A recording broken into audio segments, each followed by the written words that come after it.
Well, sports fans, everybody that is a Georgia fan has been waiting for this day to come to have once again that celebration down in Jacksonville. It's called a cocktail party. Wonder why they call it that. It's been called that forever. Game between those Florida Gators and those Georgia Bulldogs. It's going down. I'm about to give you the preview of what's about to happen in Jacksonville. So if you enjoy the show, please make sure that you share, make sure you comment. You know I'm going to respond. Also, make sure that you subscribe. We're going to keep it flowing. Welcome to Coach One Sports. Yours truly, Coach Kevin Bull Jones. Coach Jones is in the seat. We're going to talk about this game, make it short and quick, but here's some key points and hit some key points about what's going to happen in this game. Well, sports fans, University of Georgia is 7-0. Those Florida Gators going through a up and down year so far, 4-3. Which team is going to show up for the Gators?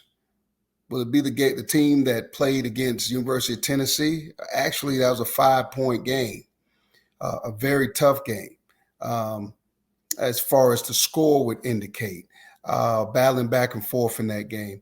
Or will it be the team that faced Kentucky? That struggled, had peaks and valleys in the game. You know, when it's all said and done, sports fans, Coach Billy Napier, this is his first year there in Florida. I call it a wash year because it's that transition time. But for University of Georgia, it's down to business. 7-0, number one team in the nation. University of Georgia, take one game at a time. Everybody's looking for the bells and whistles and the pretty stuff from last year defensively. Can't sing that tune no more about, the walk-on Stetson Bennett. Forget that. He's a national champion quarterback. He's leading his team. Everything flowed pretty well. His past game against Vanderbilt, 55-0. Georgia's defense has had two shutouts this season. Georgia is just on what we call in the coaching arena. There's a gear that gear is revving up to prepare for those next killer games that come after this one this weekend. So not that Georgia's looking past Florida, but the precision like work that Kirby Smart wants those Bulldogs to execute, you're going to see it on display this weekend because in their minds, meaning the Bulldogs' mind, the Gators are in the way. They're in the way. They're going to make good shoes, good leather, good boots, whatever, for a number of reasons. Number one, the Gators are a young team, still trying to figure it out, still trying to figure out how they can go through a season and catapult themselves through the first year under Coach Napier. That's a tough task. It's the SEC, number one. And number two, you're facing number one team in the nation. University of Georgia's defense is one of the top two defenses in the nation, averaging, as far as points are concerned, they're giving up only 9 points a game, okay? University of Florida is giving up 28 points a game offensively. University of Georgia, one of the top 10 teams in the nation, is scoring 41 points a game. University of Florida, they're averaging 31 points a game, but when you flip that with the 28 that they give up, it tells you that every game they're in, it's a dogfight. Those are what we call in the coaching field growing pains. And unfortunately for the Gators, they got to face a team that is not going through a growing pain. They are the reigning national champions. They understand how to work that workman-like hard hat they're going to have to put on. They've been doing it recently, a substantial amount of players with bumps and bruises.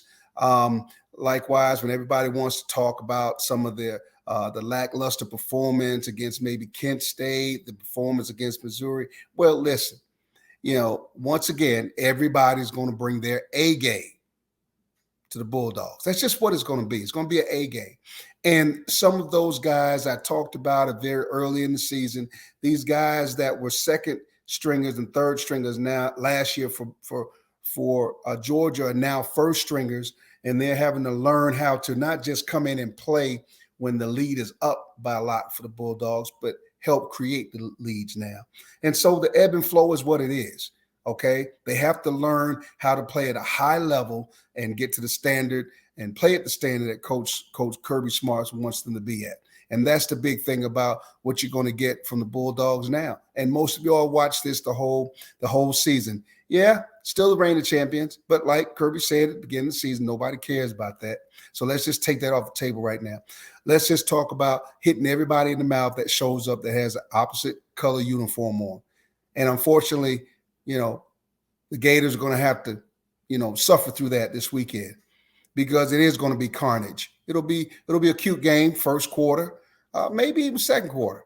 But the youth in the secondary for the Gators defense is going to be a problem. The only veteran you got back there is Trey Dean from Dutchtown High School right here in Henry County, Georgia. Should I say Hampton, Georgia? Georgia boy. But he's the only veteran back there in the secondary. Florida's playing a lot of young kids back there. And when I say young, I mean playing time young, as far as what they're able to do on Saturday afternoons, and it doesn't matter what the practice looks like. They've been in dogfights, against Tennessee, up and down game. They had a chance, but their ability to make the play in the critical times of the games has been the Achilles heels for the Gators. And usually that's just you're going through growing pains of the culture that Coach Billy Napier is establishing with the Gator program. So it is expected to watch those kids take their licks this year and hopefully be ready to be a better Florida team next year. Listen, here's the reality of it. Brenton Cox needs to step his game up, take it to another level. This time, be the enforcer if he can against the Bulldogs. Is that going to be a tough task for him? Yes, it is. Cox from Stockbridge High School, but also a former Georgia player that went into the transfer portal, and he's had some success with the Gators. But as far as just talking about defenders on there, on the Miller kid at linebacker, the defensive tackle, the Glover kid, those kids are very good players, but the nucleus of the defense in the wear and tear of the game and the ebb and flow, the peaks and valleys, being able to make high performance plays at the high performance time. Okay, that is the part that I'm talking about with the Gators defense, that those guys I mentioned can play well, but it takes more than that to play against a UJ offense that has Stetson Bennett, who can beat you with his legs. Everybody knows that. He's been doing a great job lately. I think what I like a lot about his poise is that leadership quality you see in his flow. When he comes on the field, what he's doing, what didn't go well, what they need to fix. But here's a tidbit that I watched with him. I watched the dialogue him and Kirby Smart have as he's coming off the field, and it's not the cuss out. It's not the cuss out dialogue anymore. It is a talk about what's going on out there, and hey, what do you think about the next play? Now, I don't mean in those exact terms, but there is great head coach, the quarterback, the leader of the offense on the field, the coach on the field. There's great dialogue going on between those guys as Stetson Bennett comes off the sidelines, making those key throws, being able to see and read defense a little better. These are the things that Georgia has been allowed to mature in as the season has gone on. And yes, everybody wants to talk about they haven't had a tough schedule. Okay, whatever. It's the SEC, and there will be tougher games coming up. And at the end of the day, sports fans, nobody shows up to play the Bulldogs and trying to walk away with an L. Everybody wants to win. Everybody wants to say that they took the reigning champions off their mantle. But the reality of it is you got to bring a bigger stick. And Florida Gators don't have a big stick. They don't have it. So what's going to happen in the game, as we saw last week, offensively, getting a chance to see Arik Gilbert, Washington, the other tight end, of course, Brock Bowers, who I've never seen a tight end run so fast flat-footed. I mean, he runs on the whole foot. I'm just telling you. There's no running on the balls of your feet. I've never seen a tight end run that fast before. But he does a great job with it. I mean, and he's able to be a big weapon for the Bulldogs that balances. And now, if you have Gilbert catching a touchdown pass as he did in the last Georgia game, and then you have Bowers, then you have Ladd McConkey, and then you have an arsenal. And yes, Georgia's been beat up, a lot of injuries. Do we really know everybody that's coming back for the game? Well, here's one thing I will tell you. Kirby Smart is only worried about playing against the Florida Gators. All of that people saying, and I've heard some other shows talk about, well, you need to save people. Listen, that's a bunch of bull crap. Want to win every game, want to destroy every opponent. Now, that is the Kirby Smart way. So that is the Georgia way.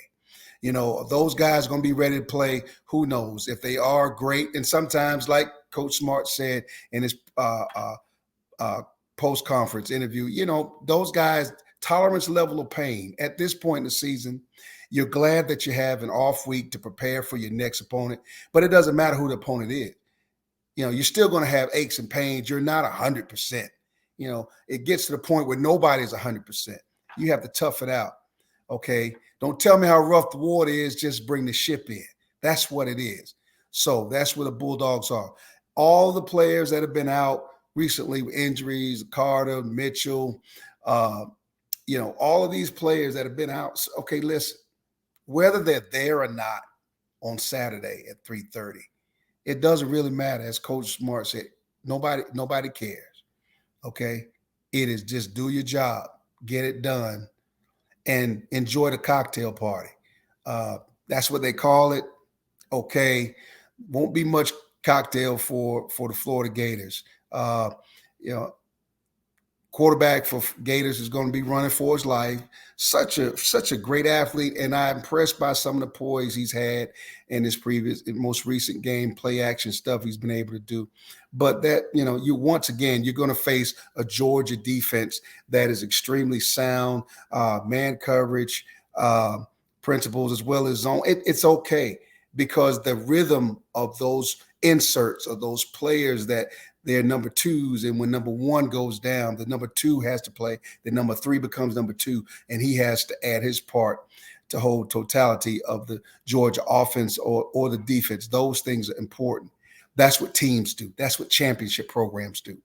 So all that being said, it's going to be a tough day for the Florida Gators, you know, but it's their learning process. But for the University of Georgia Bulldogs, it's going to be another target on their back on Saturday afternoon, and they'll erase the target. And in fact, they'll close the coffin on that target. Target will be gone because if anything, it's going to be a lot of dog biting going on down in Jacksonville, Florida, and the Georgia Bulldogs are going to prevail. They're not looking past Florida. They know it's going to be a dog fight, maybe for a quarter. But the reality of it is, when that machine is revved up, and it's preparing for tougher competition, which is another thing Coach Smart alluded to. Getting prepared to play better teams, better defensive fronts, better offensive fronts. You know, those things are the parts that great championship coaches point out to their soldiers and let them know, hey, listen, it's going to get tougher. So then you get tougher. You answer the bell. Ding, ding. Georgia is going to put a lot of points up. Do I think it'll be a 30-plus? Who knows? Maybe close to 30 points separating the scores. Georgia, of course, on top. Florida is going to try to hang in there. It's going to be tough for them. Young secondary, soft against the run, latter parts of third and fourth quarter in games, mental breakdowns. Coach Napier is still working through all of that. Unfortunately for them, they got to face Georgia Bulldogs. And there will be no mercy on Saturday afternoon at 3:30. Georgia's going to hand it to them. Probably be some nice leather shoes. Who knows? Out of that gator skin. Who knows? Anyway, sports fans, Georgia wins big. Cocktail party, Jacksonville, Florida. If you enjoyed watching the show, hey, make sure that you subscribe, click that button, comment. You know I'm going to respond, and also share. Once again, thank you for watching Coach One Sports with yours truly, Coach Kevin Bull Jones. I enjoyed you. We'll talk to you later.